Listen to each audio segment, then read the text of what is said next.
کیونکہ اب یہاں پر بھوک لگے پیاس لگے نہیں، صبح صادق سے لے کر مغرب تک ایک انسان کو کھانا نہیں کھانا ہے، ہوگا کھانا سامنے ہوگا، پانی سامنے ہوگا، وضو میں کلی میں تو منہ میں بھی لیتے ہیں کلی کے وقت پر منہ میں بھی لیتے ہیں، لیکن نہیں، نہ کھانا ہے نہ پانی پینا ہے صبح صادق سے لے کر افطار تک مغرب تک۔ تو یہاں کیا معاملہ ہے؟ یہ ایک انسان کے اندر ڈسپلن پیدا کرتا ہے۔ سوچو جب آدمی بھوک کو کنٹرول کر لے، پیاس کو کنٹرول کر لے، اپنی شہوت کو کنٹرول کر لے، اب وہ زندگی میں اور چیزوں کو کنٹرول کرنا اس کے لیے پہلے کے بنسبت بہت آسان ہو گیا۔ تو یہاں پر یہ ڈسپلن سکھانے والی چیز ہے، سیلف کنٹرول سکھانے والی چیز ہے۔ اور یاد رکھیے ہمارے جیسے بہت سارے انسان جو بربادی کے راستے پر جا رہے ہیں، جن کو صحیح کیا غلط کیا یہ نہیں، خواہشوں کی پیروی میں لگے ہوئے ہیں، کوئی خواہشوں کے پیچھے بھاگ رہا ہے، کوئی پیسے کا غلام بنا ہوا ہے، کوئی ہے جو زیادہ کیا دکھ رہا ہے بس میں فیشن کا غلام ہوں۔ ہمیں یہ سکھایا گیا نہیں، تمہیں حق کی پیروی کرنا ہے۔ آپ یہ دیکھیے اللہ کے رسول صلی اللہ علیہ وسلم نے فرمایا احب اللہ اعمال اللہ، اعمال میں جو ہماری نیکیاں ہیں ان میں سب سے زیادہ پسندیدہ اللہ کے نزدیک، سب سے زیادہ محبوب اللہ کے نزدیک کون سی نیکیاں ہے؟ ما دوم علیہ وان قل، جن میں دوام ہے، ہمیشگی ہے، کنسسٹنسی ہے، بھلے ہی تھوڑے سے کیوں نہ ہو۔ یعنی کوئی تھوڑا بھی کام ہے برابر کر رہا ہے، اس سے کیا ہوگا؟ اللہ تعالیٰ کو بہت پسند ہے یہ عمل۔ وہی کام کبھی کبھی کرنے کے بنسبت جب برابر کیا جاتا ہے تو اللہ کو بہت پسند ہے۔ اس چیز سے کیا پتہ چلتا ہے؟ ڈسپلن، کہ اب کچھ بھی ہو تمہیں کرنا ہے تو کرنا ہے۔ دیکھیے یہاں پر ڈسپلن جو چیز ہے نا، ایک انسان کے اندر جو ڈسپلن ہوتا ہے وہ اسے نیک کام میں آگے بڑھاتا ہے۔ ایک ہوتا ہے جذبہ، حوصلہ، موٹیویشن، کہ ایک انسان میں جذبہ آ گیا لیکن جذبہ ڈاؤن بھی ہوتا ہے، اور اس وقت پر گاڑی چلانے والی چیز ہوتی ہے اس کا ڈسپلن۔ ڈسپلن ہے کیا؟ کہ بھائی جو فائدہ ابھی کا فائدہ دیکھنے کی جگہ اب وہ لمبے وقت کا فائدہ دیکھ رہا ہے، لانگ ٹرم کا فائدہ دیکھ رہا ہے۔ آج ہو سکتا ہے کہ کوئی چیز سے اس کو وقتی طور پر زیادہ اچھا لگ جائے، کوئی چیز جو ناجائز ہے، حرام ہے، اس کے نفس کو اچھی لگ جائے، لیکن کل تو بربادی ہے نا، کل تو سزا ملے گی، کل تو اس کے ہاتھ سے جنت چلی جائے گی اگر گناہوں کا انبار کھڑا ہو گیا۔ اسی طرح تو یہاں سمجھنا کیا ہے، یہ اسلام نے سکھایا ہمیں، اور اس کے متعلق کئی آیتوں حدیث میں آپ اس بات کو دیکھ سکتے ہیں، ڈسپلن کی اہمیت۔ اب آتے مین سوال۔ مین سوال یہ ہے کہ ہم اپنے اندر ڈسپلن پیدا کیسے کریں، اور ہماری جو اگلی پیڑھی جو ہاتھوں سے جا رہی ہے ان کے اندر ڈسپلن کیسا پیدا کریں۔ تو میں یہاں پر خاص فوکس بچوں کے اعتبار سے بتانا چاہتا ہوں عام طور پر، تاکہ ماں باپ بچوں کے اندر ڈسپلن کیسے پیدا کریں یہ جاننا بہت ضروری ہے۔ دیکھیے سب سے پہلی چیز، ماں باپ کو بچے جو دیکھتے ہیں کس کو دیکھتے ہیں؟ ماں باپ کو دیکھتے ہیں۔ کتنی چیزیں ایسی ہوتی ہے جو ماں باپ کہتے نہیں ہیں، بغیر کہے بچے سیکھ جاتے ہیں۔ عمل جو ہوتا ہے نا ایک انسان کا، وہ زبان سے بھی زوردار بیان دے دیتا ہے، اور وہ عملی بیان جو ہوتا ہے اس کا زیادہ اثر پڑتا ہے ایک انسان پر۔ تو اگر ماں باپ کے اندر خود ڈسپلن نہیں ہے اور ماں باپ کہیں گے بیٹا بہت ڈسپلن کے ساتھ زندگی گزارنی چاہیے، تو اس چیز کا شاید اتنا اثر نہیں ہوگا۔ ہو سکتا ہے وہ بچہ اس بات کو اس طرح سے نہیں فالو کر پائے گا۔ حالانکہ ہم بچوں سے کہیں گے کچھ بھی ہو جائے تمہیں تمہاری قبر میں جانا ہے، تم یہ سوچو تمہیں تمہاری قبر میں جانا ہے، اور بلکہ ماں باپ کے لیے صدقہ جاریہ بننا ہے، تو اگر پچھلی پیڑھی میں نہ بھی ہو تو تمہیں تو ڈسپلن سے ہی کام لینا ہے۔ لیکن ہم ماں باپ سے کہیں گے کہ پیچھے مت رہو بھائی، آگے بڑھو، اپنے اندر ڈسپلن پیدا کرو، نہیں ابھی تک تو ابھی جلدی آؤ۔ کس نے کہا کہ انسان بدلتے نہیں ہیں؟ کس نے کہا کہ انسانوں کی عادتیں نہیں بدلتی؟ یہ انسان جو ہوتا ہے نا اللہ کی مرضی و مدد سے چینج ہوتا ہے، سدھرتا ہے، سنورتا ہے، اور یہ بات ہم دینی اعتبار سے ثابت مانتے ہیں۔ بعض لوگ کہتے ہیں نہیں، fix mindset, fix mindset یعنی جیسا میں ہوں میں ویسے ہی مرتے دم تک رہوں گا۔ ہم کہتے ہیں اللہ توفیق دیتا ہے، ایک انسان سدھرتا ہے، یہدی الیہ من اناب، اللہ اسے ہدایت دیتا ہے جو اللہ کی طرف پلٹتا ہے۔ تو یہ ہو گئی پہلی بات، ماں باپ اپنا بھی محاسبہ کریں انشاءاللہ۔ دوسری بات، بچوں کے اندر ڈسپلن کیسا پیدا کریں؟ آپ کو میں ایک بات بتانا چاہتا ہوں، ذرا سوچو۔ بچہ کہتا ہے چاکلیٹ چاہیے، اور ماں باپ میں بعض ماں باپ ہوتے ہیں یہ لو چاکلیٹ، کھلونے چاہیے، یہ لو کھلونے، یہ چاہیے یہ چاہیے یہ چاہیے یہ چاہیے، یہ لو یہ لو یہ لو۔ اب یہاں کیا ہوتا ہے، ہمارے اندر دو چیزیں ہوتی ہیں، ایک مطلب چیزوں میں سے، جذبات میں سے، احساسات میں سے دو اہم احساسات کی میں بات کر رہا ہوں۔ ایک ہوتا ہے جو ایک انسان کے اندر چاہت، یہ چاہیے یہ چاہیے یہ چاہیے، اور ایک کنٹرول، نہیں رکو رکو۔ اب یہاں پر جو مسلز بڑھیں گے، مضبوط ہوں گے، وہ غالب ہوں گے۔ مطلب کیا، بچے کو ایسا نہیں ہونا چاہیے جو چاہتا وہ مل جاتا ہے، یہ چاہا یہ ملا، یہ چاہا یہ ملا، یعنی کہ اب کنٹرول والا معاملہ، کنٹرول والا کہ نہیں رکو، یہ معاملہ اگر نہیں ہے، اس وجہ سے اس کا ڈسپلن ٹوٹتا ہے۔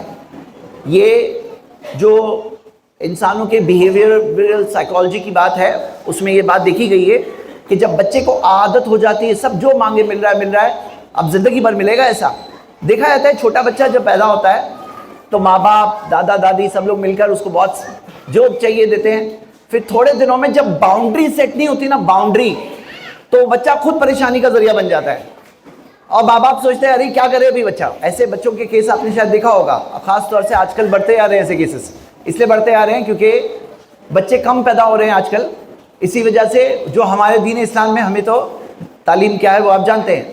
لیکن اب یہاں پر بات کیا ہے، اس کے اندر یہ واقعات کہ بچے کو جو چاہیے اس کی خواہشات پوری کر رہے ہیں، اس کے اندر یہ لگتا ہے بس سب کچھ ملے گا، اس وجہ سے اس کا ڈسپلن کہیں اندر کم ہوتا ہے، جب وہ آگے بڑھ رہا ہے، بچہ بڑا ہو رہا ہے، کم ہوتا ہے۔ اسی وجہ سے ماں باپ کو ایسا نہیں بننا چاہیے، پہلے تو باؤنڈری سیٹ کرنا چاہیے، جیسے آداب کی باؤنڈری، بڑوں سے کیسے بات کرنا ہے، کچھ بھی ہو یہ نہیں چلے گا، کچھ بھی ہو یہ نہیں چلے گا، باؤنڈری ہے، حقوق کی باؤنڈری ہے، یہ تمہارا ہے۔ جیسے ہم دیکھتے ہیں کہ عمر بن ابی سلمہ رضی اللہ عنہ کیا کہتے ہیں، وہ کہتے ہیں کہ میں جب نبی صلی اللہ علیہ وسلم کے ساتھ تھا تو برتن میں جو بڑی تھال ہے اس میں میرا ہاتھ ہر طرف جاتا تھا کھانے کے لیے، تو نبی صلی اللہ علیہ وسلم نے فرمایا یا غلام سم اللہ، اے بچے اللہ کا نام لے کر کھاؤ، وَكُلْ بِيَمِينِكَ، اپنے سیدھے ہاتھ سے کھاؤ، وَكُلْ مِمَّا يَلِيكَ، اور جو تمہارے سامنے ہے اس میں سے کھاؤ۔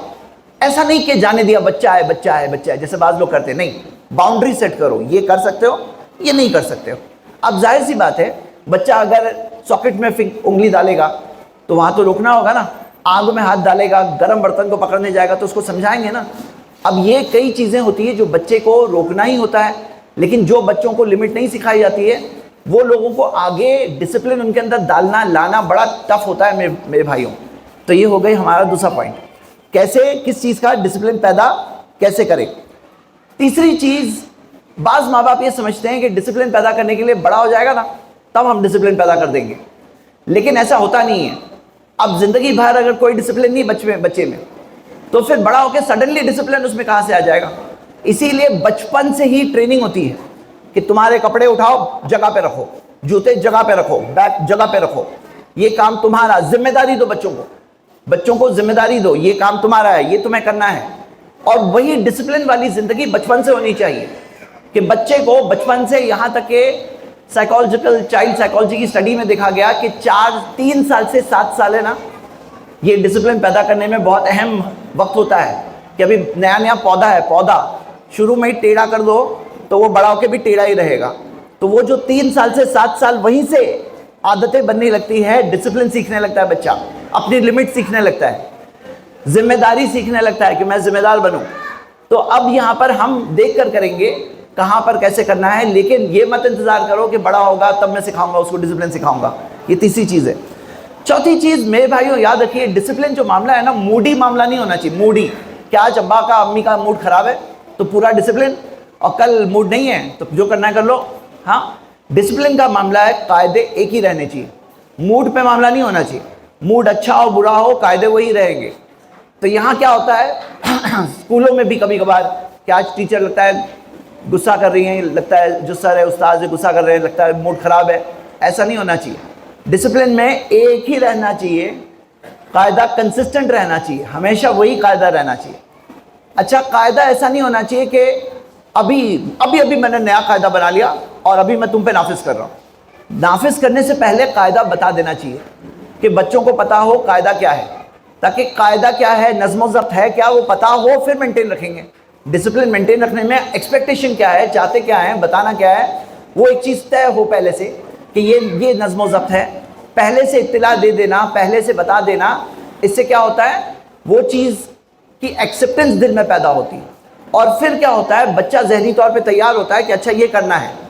دیکھیے اس میں بہت ضروری یہ ہے کہ ایسا نہ ہو کہ کبھی ہم پوری طرح سے آزادی دے رہے ہیں، اب سارے قاعدے توڑ والو آج، پھر کل جا کے میں پکڑ لوں گا ایک ایک کو، ایسے نہیں ہونا چاہیے۔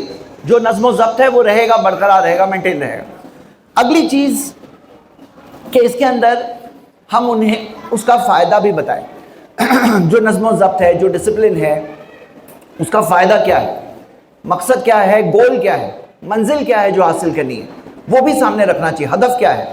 تو یہ چیز کے اندر ہمارے سامنے ہی ہونا چاہیے، ہم بچے کو بتائیں کہ بچہ تمہیں یہ حاصل کرنا ہے، تمہیں قرآن کا حافظ بننا ہے، تمہیں اللہ کی کتاب پڑھنی ہے، یاد کرنا ہے، تمہیں اقرا وصعد پڑھتے جاؤ، چڑھتے جاؤ، لکل آیت درجہ، ہر آیت کے لیے ایک درجے اوپر، جو قرآن والوں سے کہا جائے گا، تو تمہیں ایک ایک آیت پڑھتے جاؤ، اوپر چڑھتے جاؤ، تمہیں یہ سننا ہے، قرآن تمہارا ذریعہ بنے جنت جانے اور لے جانے کا ذریعہ بنے۔ تو میرے بھائیوں بہت ضروری ہے کہ خواب ایک انسان کے سامنے ہو۔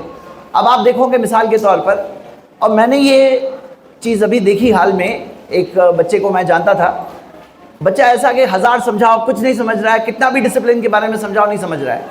پھر ایک دن اس بچے کے دل میں خواب آیا کہ میں ڈاکٹر بنوں، اور جس دن خواب آیا اور نیٹ کی پریپریشن کرنے لگا، اور نیٹ کی پریپریشن کیسے پاگل کتنا زیادہ کرتے ہیں، ماشاءاللہ اچھی چیز ہے، مطلب کتنی زیادہ محنت۔ اور وہ بچہ جو کبھی پڑھتا نہیں تھا، وہ اتنے 10 گھنٹے پڑھائی کر رہا ہے، اور صبح اٹھ کے برابر سے کر رہا ہے۔ کیسے یہ بدلاؤ کیسے آ گیا؟ تو دیکھے تو پتا چلا خواب، ایک خواب دل میں آ گیا، وہ ان کے دل میں خواب آیا کہ میں ڈاکٹر بنوں۔ تو ہمیں خواب سامنے رکھنا چاہیے، ہمارا مقصد کیا ہے، گول کیا ہے، ایسا نہیں بے منزل، کوئی منزل سامنے ہوتی ہے تو اس سے جذبہ پیدا ہوتا ہے، ایک انسان کیا کر سکتا ہے وہ اس کے سامنے وہ چیز سامنے آتی ہے، اور پھر وہ چیز اسے آگے بڑھاتی ہے۔ تو سب سے پہلے تو ہمارا بڑا خواب وہ ہے جنت جانے کا، کہ ہم اس دنیا سے کامیاب ہو کے جائیں۔ ناکام تو بہت لوگ ہیں، بہت انسان ہیں ناکام ہو رہے ہیں، ان لوگوں کی تو کوئی کمی نہیں ہے۔ ہمارا منزل اور ہمارا مقصد کیا ہو، ہماری منزل کہ ہمیں جنت جانا ہے، ہمیشہ کی خوشی چاہیے۔ ماں باپ بچوں کو بتائیں، یہ چیز شیئر کرے کہ بچہ ہم لوگ الگ ہونے والے ہیں تھوڑے دنوں میں، ماں باپ اور بچے الگ ہونے والے ہیں۔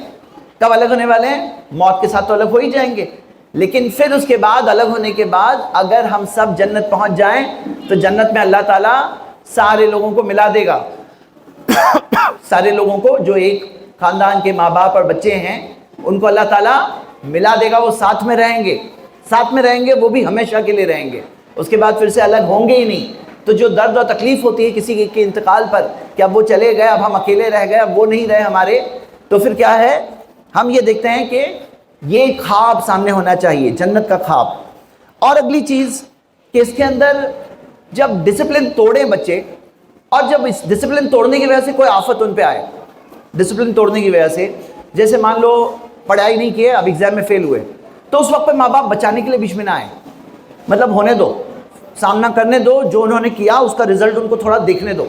ڈسپلن توڑنے کا نتیجہ سامنے تھوڑا آئے گا نا تو سیکھتا ہے آدمی۔ اس کے اندر ماں باپ جو ہوتے ہیں نا، ہر چیز میں بچاتے ہیں بچے کو، مطلب دیکھو آپ بچا رہے ہو، لیکن یاد رکھو، دیکھو بچہ مانگ رہا ہے موبائل دو موبائل دو، اب نہیں دوں گے تو روئے گا، رونے دو، رونے دو تھوڑا، کیوں رونے دو؟ کیا بہتر ہے بتاؤ؟ کل بچہ بگڑ جائے، اس کے اندر کوئی سیلف کنٹرول نہ رہے، موبائل کا غلام ہوا۔ پتہ ہے آج سوشل میڈیا کیسا ڈیزائن کیا گیا ہے، چھوڑتے نہیں ہیں، ہاتھ میں آ جائے نا چھوڑتے نہیں ہیں بچے، پورا ایڈکشن ہو جاتا ہے، ہاتھ میں آنے مت دو پلیز۔ اور بچوں سے ہم کہتے ہیں کہ آپ کچھ کرنا چاہتے ہو، کچھ بننا چاہتے ہو، تو اس کے غلام بنو گے نا موبائل کے تو کچھ نہیں کر سکتے، خواب رہے گا، اس کے غلام مت بننا۔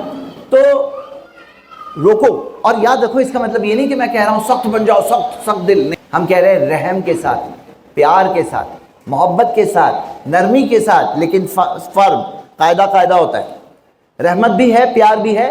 ہم یہ نہیں کہہ رہے برتاؤ میں سخت ہو جاؤ، نہیں، نرمی کا معاملہ کرو، ارحموا من فی الارض یرحمکم من فی السماء، یہ بھی ہمارا رحم ہے کہ ہم بچے کو روک رہے ہیں اس سے۔ دیکھو سمجھ لو اس بات کو، کیونکہ کچھ ماں باپ بگاڑتے ہیں، اور بچوں کو بھی سمجھنا چاہیے ماں باپ ہمارے بھلے کے لیے کر رہے ہیں، ہمارے بھلے کے لیے کر رہے ہیں۔ اس کے اندر ضد کر کے یہ نہیں کہنا چاہیے، یہ نہیں سوچنا چاہیے ہمارے جیسے کہ دشمن ہو گئے ماں باپ، اور ماں باپ کو اس کے اندر بچہ جو چھوٹا ہے اس کو ابھی بھی سمجھ میں نہیں آ رہا ہے، اور میں بچہ بول رہا ہوں نا، پتہ ہے کالج تک کے بچے ہاں کالج بھی بول رہا ہوں بچے، لیکن حقیقت میں آج اتنا پاگل پن آ گیا ہے نا کہ اس کے اتنے خطرناک انجام ہے نا میرے بھائیوں، سوچ نہیں سکتے. ہاں تو یہ بات کا بہت اہم بات ہے. اور اس کے اندر ہم ایک اور چیز، جب وہ اچھا کرے تو اس کی کوشش کی تعریف کریں. یعنی کہ ذہانت بھی ایک اپنی جگہ پر ہے، لیکن کوشش کی خاص تعریف کریں کہ جو کوشش کی ہے. اور یہ ساری چیزیں ہیں جو چند باتیں میں نے آپ کے سامنے رکھی. اصل بات یہ ہے، ہمارا اصل مقصد ہمارے سامنے ہے جو ہے جنت. تو پھر ہم خود حالات کے اعتبار سے کیا کیا اور کرنا ہے سوچیں گے، سمجھیں گے، اپنے اعتبار سے کچھ راستہ نکالیں گے. کوئی چیز چلے گی، کوئی چیز نہیں بھی چلے گی، تو نہیں چل رہی ہے تو چینج کریں گے، کیونکہ ہمارا مقصد ہے کہ ہم منزل تک پہنچیں. اور یقیناً اصل مقصد ہے قوا انفسکم واہلیکم نارا، بچا لو اپنے آپ کو اور گھر والوں کو جہنم کی آنکھ سے. اللہ سے دعا ہے اللہ ہم سب کو نیک راستے پر قائم رہنے اور اپنے آگے کی پیڑھیوں کو بھی وہ نیک راستہ بتانے، ان کی تربیت کرنے کی اللہ ہمیں توفیق عطا فرما. آمین. وآخر دعوانا الحمد للہ رب العالمین.